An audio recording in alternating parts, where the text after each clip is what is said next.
বিগত বছরে নিয়ে এবছরও শারদ সম্মান প্রদান করবে আগরতলা পুর নিগম। 30 ডিসেম্বর এবছর শারদ সম্মান প্রদান করার কথা ছিল, কিন্তু প্রাক্তন প্রধানমন্ত্রী মনমোহন সিংহের অকাল প্রয়াণে রাষ্ট্রীয় শোক থাকায় শারদ সম্মান প্রদান করা সম্ভব হয়নি। আগামী 16 জানুয়ারি এই শারদ সম্মান প্রদান করা হবে। 16 জানুয়ারি সন্ধ্যা 6টায় রাজধানীর রবীন্দ্র শতবার্ষিকী ভবনে এই শারদ সম্মান প্রদান অনুষ্ঠান অনুষ্ঠিত হবে।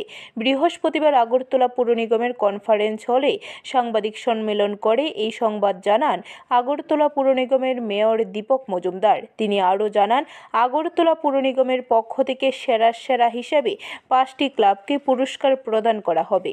প্রথমে সেরা প্রতিমা হিসেবে ফ্লাওয়ার্স ক্লাব, মর্চমণি, আসাম আগরতলা রোড। সেরা মণ্ডপ Netaji play forum centre, Netaji Subhash Vidyanagar playground. সেরা আলোকসজ্জা এগিয়ে চলো সংঘ, জিবি রোড।